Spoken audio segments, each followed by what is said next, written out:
Dediqué 3 décadas de mi vida a mi hijo, Ethan. Cada respiro que tomé, cada gramo de fuerza que tenía, lo dediqué a criarlo. Lo cuidé durante su enfermedad. Ahorré y me esforcé para enviarlo a la escuela. E incluso renuncié a mi matrimonio, a mi propio futuro, solo para asegurarme de que el suyo fuera más brillante. Pensé que el amor era sacrificio. Pensé que él lo entendía. Pero el día que le dije que había perdido mi trabajo, ni siquiera parpadeó. Me miró directamente a los ojos y me llamó carga, un parásito. Y así, de repente, 30 años de sacrificio no significaron nada. Ese momento hizo que algo se rompiera dentro de mí. Había tragado mi orgullo durante demasiado tiempo. Decidí que ya estaba harta de ser el felpudo. Ethan creía que estaba arruinado y destrozado. Lo que no sabía era que mi antigua jefa, Catherine, una mujer que me había valorado de verdad, me había dejado en secreto una enorme herencia por su profundo respeto a mi lealtad y mi trabajo. Millones, intactos, esperando. Y esta vez no me iría sin más. Me aseguraría de que entendiera el precio de la traición, hasta el último centavo de su ignorancia. Apenas había cruzado la puerta cuando le dije a Ethan que ya no trabajaría para Catherine. Ni siquiera le expliqué por qué cuando su actitud cambió por completo. Frunció el ceño y frunció los labios con irritación. «¿Por qué diablos te vas?», espetó. «Ganabas 8.000 al mes. ¿Qué? ¿Crees que ahora vas a quedarte sentado y vivir a nuestra costa?». Cualquier calidez que hubiera sentido al estar en casa se evaporó en el acto. Ni siquiera me preguntó si estaba bien. Supuso que me había rendido y había decidido holgazanear. Había vuelto a casa para mantenerlos, tal vez incluso para ayudar si Nicole se quedaba embarazada, pero para él yo no era más que un peso muerto. Aún así, me mordí la lengua. Me recordé a mí misma que él había estado bajo mucha presión. Su esposa, Nicole, provenía de una familia snob y elitista. Su madre era profesora titular y su padre ocupaba un puesto cómodo en el gobierno. Siempre habían menospreciado a Ethan, y por extensión a mí también. Para ellos, nunca fuimos lo suficientemente buenos. Y estaba claro que Ethan había absorbido su juicio como una esponja, volviéndolo hacia adentro hasta que empezó a creer que yo tampoco valía nada. Pero pronto todos aprenderían. ¿El dinero? ¿El respeto? ¿El poder? Ahora lo tenía todo. Siempre han menospreciado los orígenes de Ethan. Para ellos, su hija se casó por debajo de su posición. Nicole, siguiendo su ejemplo, no paraba de meterse con él. Mencionaba su salario, su educación, cualquier cosa que pudiera para minar su confianza. Aún así, pensé que cuando se enteraran de la herencia que me dejó Catherine, $8 millones, verían a Ethan bajo una nueva luz. Quizá incluso lo trataran con algo de respeto por una vez. Pero no mencioné el dinero. Todavía no. En su lugar mencioné la otra razón por la que había vuelto a casa. ¿No dijiste que Nicole planea quedarse embarazada pronto? Pensé en volver antes para ayudar. Apoyarla durante el embarazo. Ayudarla con la recuperación posterior. Tal vez incluso echarle una mano con el bebé. La expresión de Nicole se volvió fría en un instante. Podría haber jurado que incluso se burló. La recuperación posparto requiere atención profesional, dijo rotundamente. Él solía trabajar como ama de llaves. ¿Qué sabrás tú de eso? Su madre, Susan, me lanzó una mirada desdeñosa y intervino sin perder el ritmo. Cuidar de un recién nacido no es solo cambiar pañales y dar biberones. Es una ciencia. Se necesita formación. Esto no es algo que puedan manejar los aficionados. Los dos combinaron sus condescendencias con tanta fluidez. Estaba claro que ya habían ensayado esta rutina, y así sin más me habían tachado de cuidadora no apta. Solté una risa silenciosa y amarga. Nada había cambiado. Seguían viéndome como inferior a ellos. Para mantener la paz forcé una sonrisa y dije, bueno, si todo ya está arreglado, no me interpondré. Dejaré el cuidado del bebé en tus manos. Susan puso los ojos en blanco, como si eso fuera lo único sensato que había dicho en toda la noche. Está bien, respondió, pero tú cubrirás el costo de la niñera y la enfermera del bebé. Yo me encargaré de la contratación y la coordinación. Esa sola frase me dejó sin aliento. Me quedé allí, atónito, con un nudo de incredulidad retorciéndose en mi pecho. Pero Ethan no perdió el ritmo. Se abalanzó, repitiendo como un loro la fría lógica de Susan como si fuera un evangelio. «Exactamente, mamá», dijo sin una pizca de vacilación. «Nunca deberías haber renunciado. Nuestros gastos están a punto de dispararse. Tienes que seguir trayendo dinero». Y entonces me di cuenta. La verdad, brutal y clara como el cristal, nunca me quisieron en casa para descansar, para estar con la familia. Yo solo era la fuente de ingresos, un sueldo vivo y que respira, un engranaje de su máquina, un sirviente en una casa que compré. Me quedé con la boca abierta. Los miré a ambos fijamente a los ojos y dije, tengo 58 años. Me he ganado el derecho a descansar. Me retiro. Nicole resopló, un sonido agudo y burlón. ¿Jubilarse? ¿Con qué pensión?, se burló. ¿De qué te jubilas siquiera? ¿De ilusiones? Sus palabras no eran solo despectivas, eran crueles, calculadas. Como si hubiera estado esperando este momento, me mordí la creciente sensación de calor en la garganta. Hace años, había querido contribuir a un fondo de jubilación, pero fueron ellos, esta misma pareja, quienes me rogaron que usara ese dinero para pagar su hipoteca. Se lo recordé, tratando de estabilizar mi voz. Fue idea tuya. Dijiste que la casa era más importante, que podía ahorrar más tarde. Nicole puso los ojos en blanco y espetó. Sí, porque tus ingresos eran patéticos. ¿Quién te dijo que compraras una casa que no podías pagar con tu propio salario? Quizás si hubieras planeado mejor, no estaríamos en este lío. Y así, sin más, Ethan decidió hacer de mediador, alzando la voz, pero no para defenderme. Ya basta, mamá. Nicole está intentando quedarse embarazada, la estás estresando. Ahora es cuando realmente necesitamos ayuda, todavía estás sana. ¿Qué hay de malo en trabajar otros 20 años? Puedes jubilarte cuando tengas 80. Me quedé helada. Sus palabras fueron un puñetazo en el estómago, tan absurdas que casi parecían surrealistas. ¿20 años más? Eso era lo que yo era para ellos, una trabajadora incansable, una mula financiera que se esperaba que siguiera machacando hasta que me derrumbara. Todo lo que había hecho, todos los sacrificios, todas las noches sin dormir y los turnos agotadores, nada de eso importaba. No como madre. No como ser humano. Ese fue el momento en que lo vi, sin filtros, crudo e innegable. En sus ojos, yo no era una persona a la que amar, solo era una herramienta que usar hasta que me rompiera. Y algo dentro de mí, algo enterrado profundamente bajo años de lealtad y silencio, se rompió. Toda su charla sobre el respeto, todas esas palabras dulces de gratitud, no eran más que un cebo. Dulces mentiras destinadas a mantenerme trabajando, a mantener el dinero fluyendo. Pensé en cuando Ethan todavía estaba en la universidad, recién enamorado de Nicole. Su familia lo menospreciaba, y para ayudarlo a sentirse más digno a sus ojos, lo dejé todo. Hice las maletas y me mudé a una nueva ciudad, aceptando un trabajo como ama de llaves interna. Muchas horas, dolor en las extremidades, sin privacidad, todo para poder ahorrar lo suficiente para comprarles una casa. Ellos no aportaron ni un solo dólar. Sin embargo, cuando llegó el papeleo, la escritura solo tenía sus nombres. Aún así, se quedaron allí con lágrimas en los ojos, abrazándome, prometiéndome: algún día, cuando estemos mejor, cuidaremos de ti. Por fin tendrás la vida que te mereces. Ahora entendía exactamente qué tipo de vida tenían en mente para mí. Un futuro encadenado a trabajos forzados, hasta que me cayera muerta a los 80. Sin consuelo, sin descanso. Solo un servicio interminable hasta que mi cuerpo se rindiera. Me tragué la emoción creciente, obligué a mi voz a mantenerse firme y hablé con claridad. He dicho que me retiro. Es mi última palabra, no estoy pidiendo permiso. Susan se quedó paralizada por un instante y luego se reajustó rápidamente. Su tono se volvió meloso, pero capté el temblor de pánico que había debajo. Ahora estaba calculando, sintiendo la pérdida de su cajero automático andante. Amanda, no es que no lo entendamos, pero tienes que ser práctica. Simplemente no hay espacio extra en la casa para ti. No puedes esperar quedarte aquí indefinidamente, ¿verdad? Luego vino su supuesta solución. Lo vi en sus ojos antes de que lo dijera, algo presumido, algo que me retorció las entrañas. Conozco a una familia adinerada que busca un asistente interno. La paga es decente y te dan alojamiento y comida. Ya has hecho ese tipo de trabajo antes, ¿no?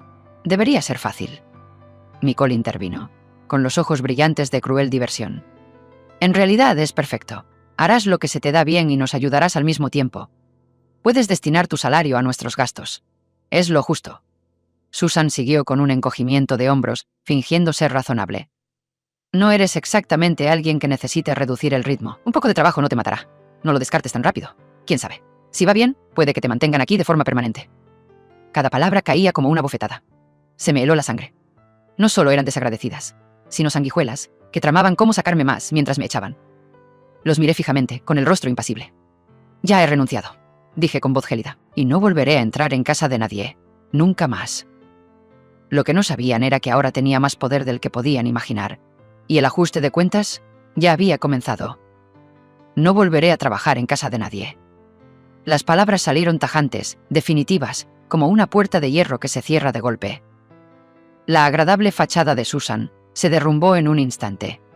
Entrecerró los ojos, calculadora. Bueno, dijo, con un tono repentinamente despreocupado pero cargado de condescendencia.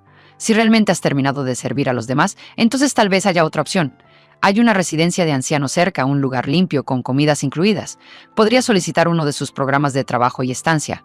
ayudar en la cocina, tal vez en la limpieza. Seguirías contribuyendo. Antes de que pudiera reaccionar, Nicole intervino con voz llena de desdén. Ahora eso tiene sentido, se burló. No puedes seguir viviendo en un hotel y esperar que paguemos la cuenta. Al menos en la residencia. Estarías haciendo tu parte. Deja de actuar como si te lo debiéramos. Se me cerró la mandíbula, mientras una tormenta se formaba en mi pecho. Mantuve la voz firme, negándome a dejar que vieran la furia que se acumulaba en mi interior. Me volví hacia Ethan. ¿Así que esta es tu solución? ¿Enviar a tu madre a fregar suelos en una residencia de ancianos solo para que pueda ganarse sus comidas? ¿Eso es lo que crees que me merezco? Ethan no me miraba a los ojos. Mantuvo la voz neutra, como si estuviera tratando de justificárselo tanto a sí mismo como a mí. «Mamá, vamos. Siempre has dicho que querías ser independiente. ¿No es esta la forma digna? Tú te ocupas de ti misma. No más obligaciones por ambas partes». Entonces, como si me estuviera ofreciendo un favor, sacó su teléfono. «En realidad, ya he llamado. Tienen una plaza libre. Podrías mudarte hoy». Y justo ahí, delante de mí, empezó a marcar. Lo miré fijamente, paralizada. El chico al que había criado, al que había cuidado cuando estaba enfermo, por el que había luchado, por el que había sacrificado todo, ahora estaba marcando un número para deshacerse de mí, como si fuera un electrodoméstico caducado. La traición me cortó tan profundamente que me entumeció los miembros. Las manos me empezaron a temblar. Las lágrimas nublaron mi visión. «Ethan», susurré, con la voz entrecortada. «Lo di todo por ti. Gasté todos mis ahorros para comprarte esa casa. Trabajé hasta que me dolían los huesos. ¿Y ahora, así es como me pagas? ¿Me ves como una carga?»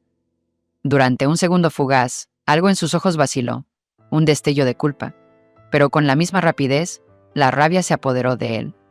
Apretó la mandíbula y luego, con una furia que destrozó lo que quedaba de mi esperanza, arremetió contra mí, dando una patada a mi maleta. Esta cayó al suelo con un violento estruendo y la ropa se esparció por el suelo de madera. «Si no te hubieras divorciado de papá, no estaríamos en la ruina. Podría haber tenido una infancia de verdad, una infancia rica, pero tú lo arruinaste. Me debes una para siempre». Las palabras de Ethan cortaron más profundo que cualquier cuchilla. Me quedé paralizada, mirando fijamente sus ojos inyectados en sangre, con el corazón apretado bajo el peso de una traición que nunca vi venir. El dolor fue lento, sordo, implacable, como un cuchillo oxidado retorciéndose en mi pecho, arrastrando cada cicatriz que había tratado de olvidar. Pero él no sabía la verdad. Nunca la supo. La única razón por la que dejé a su padre fue por él. Si me hubiera quedado en ese matrimonio tóxico, su padre, supuestamente rico, lo habría rechazado por completo. Se habría negado a reconocerlo como suyo. Ethan habría terminado como un expediente descartado en el sistema de acogida, arrojado de un hogar a otro como correo no deseado. Elegí alejarme para que él pudiera ser alguien, para que pudiera vivir. Cada decisión que tomé, cada noche sin dormir, cada dólar ganado y gastado, todo fue por él, por su vida. Y ahora ahí estaba él escupiendo veneno, culpándome de la vida que tanto me costó darle. Me llevé la mano al pecho como si sostenerla me impidiera desmoronarme. Pero el dolor solo se hizo más profundo, extendiéndose como un reguero de pólvora por todo lo que me quedaba dentro. Décadas de sacrificio, de un amor tan feroz que me consumía, ahora parecían una broma cósmica cruel. ¿Cómo había llegado a esto? Porque Ethan no era mío por sangre. Nunca lo fue. Lo conocí cuando era solo un bebé, tal vez de 1 año durante mis turnos de voluntariado en el Centro de Bienestar Infantil de la ciudad. Todavía lo recuerdo como si fuera ayer. Era tan pequeño, tan frágil. Su piel pálida, sus labios teñidos de azul, su frágil pecho apenas se elevaba con la respiración. El director me dijo que había nacido con una grave cardiopatía congénita, y lo que era peor, que sus padres biológicos lo habían dejado en un contenedor de basura para que muriera. Un desconocido que pasaba por allí oyó unos débiles llantos que provenían de un cubo de basura y lo encontró allí, casi muerto. Hasta el día de hoy, no puedo explicar del todo por qué lo recogí. Tal vez fue el miedo en sus ojos, la forma en que se aferraban a los míos como si ya estuviera suplicando que no lo dejaran de nuevo. Quizá fue el fantasma de mi propia madre, a quien perdí demasiado joven. Fuera lo que fuera, no pude alejarme. Ver a un niño sufrir así me afectó. Abrió algo en mí, así que lo elegí. Y lo di todo para construirle una vida que mereciera la pena, y ahora me lo había tirado todo a la cara. Pero si pensaba que estaba acabada, estaba a punto de descubrir cómo era la verdadera ira de una madre. Ese día fui a casa y compartí lo que había visto con mi marido. Después de muchas conversaciones nocturnas y de un profundo examen de conciencia, tomamos la decisión. Ethan se convertiría en nuestro hijo. A partir de ese momento, nuestras vidas giraron en torno a salvar la suya. Viajamos de estado en estado, persiguiendo a todos los especialistas pediátricos y cirujanos cardíacos que pudimos encontrar, aferrándonos a cualquier esperanza que pudiera ganar tiempo. Pero a los 2 años, algo cambió. Mi marido empezó a distanciarse. Una noche, me miró directamente a los ojos y me dijo que ya no quería criar a un niño que no era de su propia sangre. Quería un hijo biológico, uno que se pareciera a él. Y luego me dio un ultimátum. O enviaba a Ethan de vuelta al orfanato, o me alejaba y lo criaba sola. Ni siquiera parpadeé. Elegí a Ethan. En ese momento su afección cardíaca aún era delicada. No podía imaginarme lo que pasaría si volvía. Retrasos en la atención, una intervención fallida o algo peor. Así que hice turnos extra. Doble. A veces triple. Limpiaba casas de día, servía mesas de noche y hacía manualidades a la luz parpadeante de la cocina solo para ganar unos $. Más. Se me agrietaron las manos, me ardían los ojos, pero seguí adelante. De alguna manera lo mantuve con vida. Se recuperó. Lentamente, sin pausa, se curó. Cuando llegó a la adolescencia, ni siquiera se notaba que había estado al borde de la muerte. Llegó a la universidad. Yo pagué cada centavo, y nunca le dije la verdad. No porque quisiera ocultar nada, sino porque no quería destrozar su frágil autoestima. Ethan siempre fue sensible, siempre inseguro de sí mismo. Si hubiera sabido que sus padres biológicos lo habían desechado y que más tarde lo había abandonado el hombre que decía ser su padre, eso lo habría destruido. Quería que creciera creyendo que el mundo, por muy cruel que fuera, aún tenía espacio para el amor. Que alguien lo había elegido. Pero ahora, al mirar al hombre en el que se había convertido, frío, insensible, tan lleno de derechos, me di cuenta de que lo había protegido de demasiado. No se volvió agradecido, se volvió codicioso, y a pesar de toda mi furia, había un susurro de alivio detrás de ella. Gracias a Dios que nunca había dicho una palabra sobre el fondo fiduciario. Si hubieran sabido que los $8 millones ya habían sido transferidos a mi nombre, ¿quién sabe qué habrían hecho para torcer eso también? Volví los ojos hacia Ethan, fríos, claros, inquebrantables. Si esto es lo que realmente eres, dije con voz de acero, entonces esto es el final. Hemos terminado, Ethan. Ya no eres nada para mí. Me agaché, cogí mi maleta y me dirigí hacia la puerta. Pero antes de que pudiera dar otro paso, Susan me agarró del brazo con un apretón más fuerte que sus perlas. «¡No puedes decirlo en serio!», jadeó. «Ethan es tu hijo. Le debes un futuro. Se supone que debes mantenerlo, apoyarlo». Nicole no se quedó atrás, irrumpiendo con fingida indignación. «Sí, ¿qué clase de madre abandona a su hijo así? Tú lo creaste. No puedes simplemente irte ahora. Eso es repugnante». Solté una carcajada. No cálida. No divertida. Fría. Como escarcha que se arrastra por una tumba. «¿Crees que no lo hago?», dije. No tenía ni idea, pero estaban a punto de enterarse. «¿Eres profesor universitario, supuestamente educado, y esa es tu defensa?», pregunté con voz de cristal. «La ley solo obliga a los padres a mantener a sus hijos hasta que cumplen 18 años. Yo mantuve a Ethan hasta bien entrada la treintena. ¿Cuánto más cree que tiene derecho a recibir?». El rostro de Ethan se torció. Su voz se elevó en una mezcla hirviente de amargura y rabia.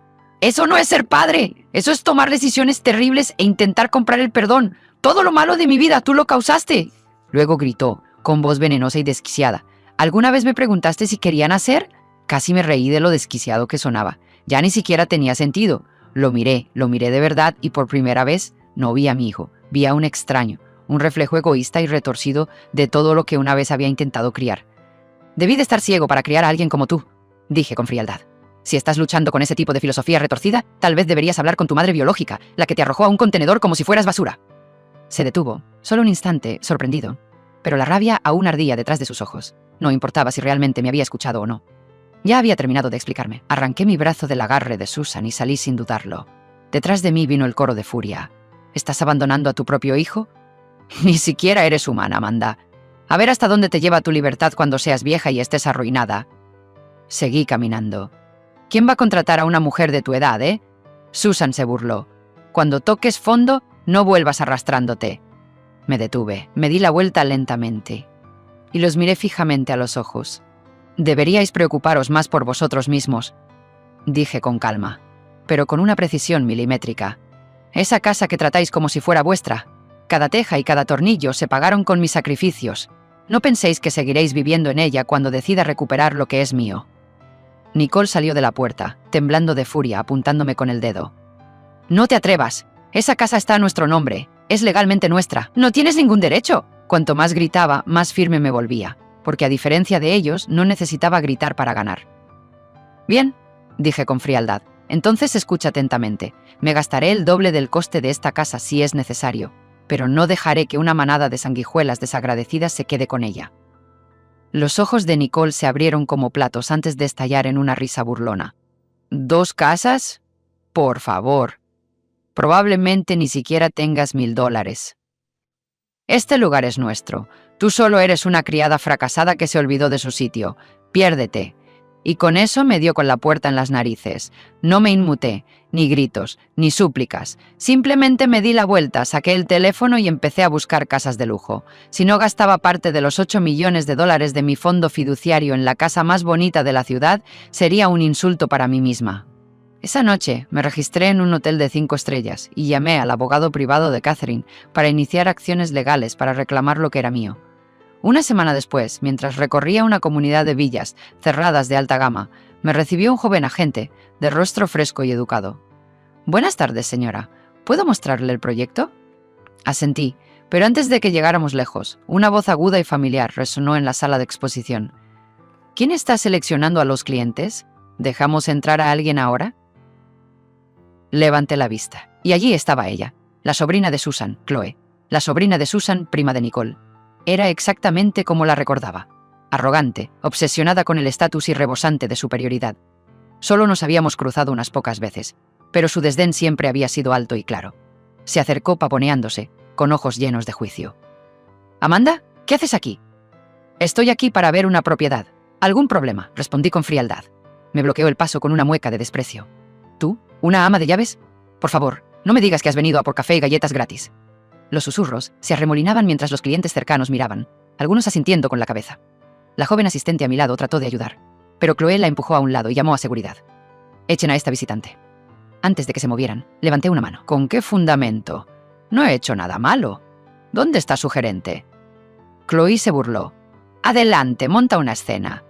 En ese momento, se acercó un hombre muy bien vestido. «Buenas tardes, soy Alex, el director de ventas». «¿Algún problema?», Chloe espetó. «Solo está aquí por los regalos. Estaba a punto de echarla». Alex se volvió hacia mí, educado pero firme. «Señora, ¿tiene pruebas económicas? Esta es una exposición exclusiva y requerimos confirmación de la capacidad de compra». Oh, tenía pruebas. Más que suficientes para callar todos los susurros de esa sala. Sin perder el ritmo, entregué una carpeta.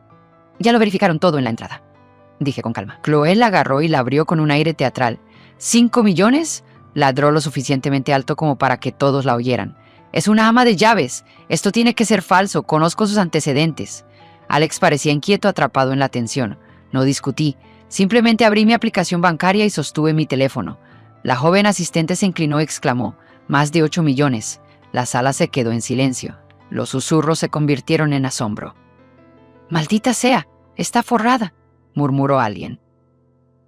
El rostro de Chloe se tiñó de todos los tonos de la humillación. Rojo, verde, blanco fantasma. Pero siguió adelante.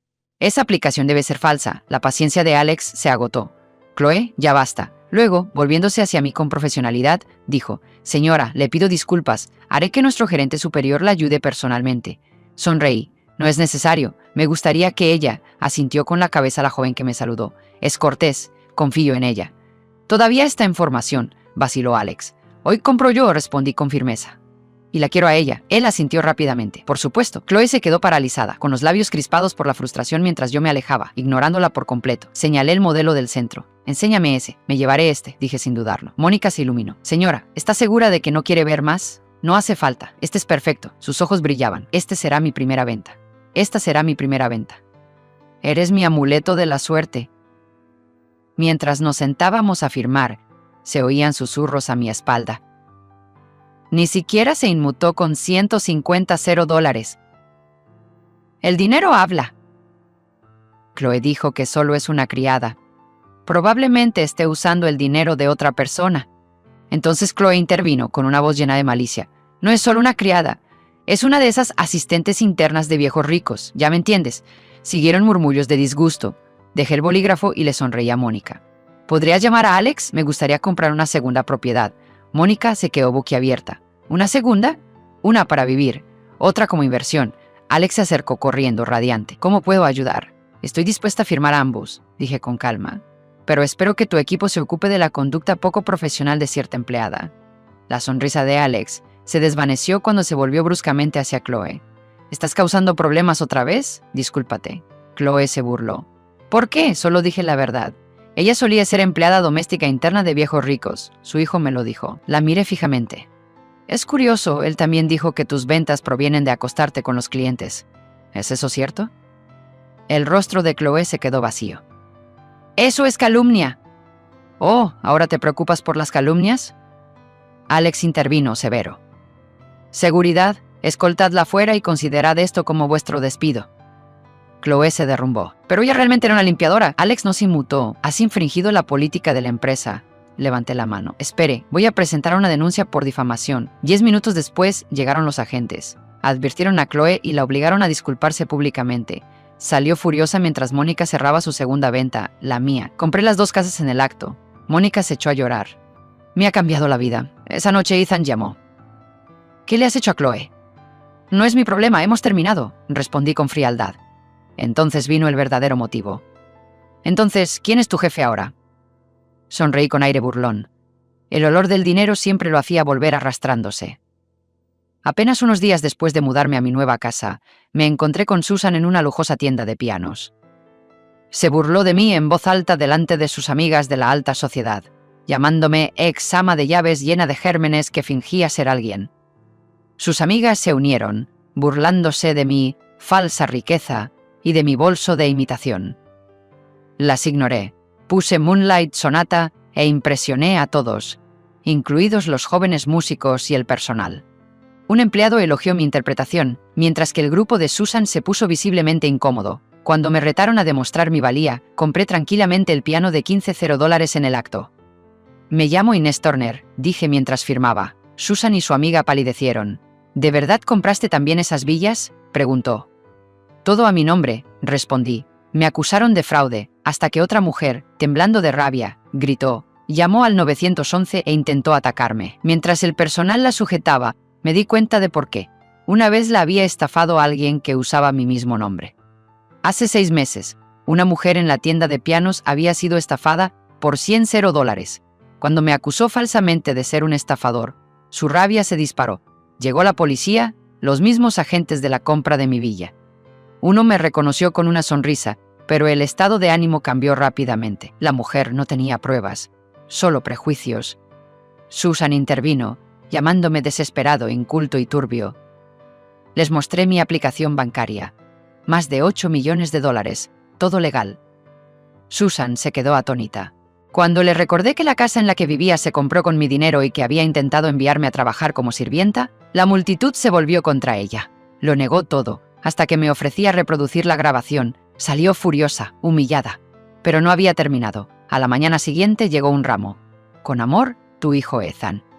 Lo tiré, hice una foto y lo devolví. Más tarde acosó mi puerta, suplicando de rodillas. Cuando eso fracasó, encontró a mi exmarido Richard, quien finalmente le dijo la verdad a Ethan. Nunca fue su padre biológico. Ahora soy el único padre que le queda. Y va a volver. Ethan nunca me enfrentó directamente. En su lugar, se dedicó a la transmisión en vivo. Su canal, Cómo me abandonó mi madre, me describía como una mujer fría y codiciosa, que dio la espalda a su único hijo después de hacerse rica. Sus mentiras emocionales le valieron seguidores, donaciones y fama viral. Pronto, mi nombre, mi cara y mi dirección estaban por todas partes. Pero yo no iba a quedarme callada. Abrí mi propio canal. Así que esta es la madre que abandonó a Ethan. Doné miles de dólares a la vida de Ethan y luego invité a los espectadores a la mía, con un sorteo de $100. La verdad salió a la luz. Revelé que había criado a Ethan desde la infancia después de que lo abandonaran en un contenedor de basura. Compartí facturas del hospital, documentos de fideicomiso, pruebas de que le di todo, solo para ser expulsada y difamada. Incluso reproduje una grabación de Ethan tratando de hacerme trabajar como ayudante interna de un anciano. Internet se volvió en su contra. Sus fans se convirtieron en críticos, la verdad aplastó sus mentiras, y aún no había terminado. Después de que las manipuladoras transmisiones en directo de Ethan se hicieran virales, respondí con la verdad y las pruebas. Compartí documentos de adopción, facturas médicas y grabaciones que exponían sus mentiras. La opinión pública cambió de la noche a la mañana. Su plataforma lo prohibió y gané la demanda por difamación. Se le ordenó pagar daños y perjuicios y se le prohibió volver a atacarme en Internet. 6 meses después recuperé la casa que una vez pagué. La esposa de Ethan solicitó el divorcio en silencio. Él desapareció por completo de mi vida. Pasaron los años. Un amigo mencionó que había huido a Canadá. Lo busqué, solo para encontrar imágenes de él, desaliñado y destrozado, murmurando para sí mismo en la calle. El hombre que una vez buscó la fama vendiendo mi dolor se había convertido en un fantasma creado por él mismo. No sentí ira, solo paz. Vendí las villas y me mudé a una tranquila ciudad junto al lago, donde florecían las rosas y el café llenaba mi cocina. Por primera vez, viví para mí. ¿Me arrepiento de haber adoptado a Ethan? No. Solo me arrepiento de no haberme protegido antes.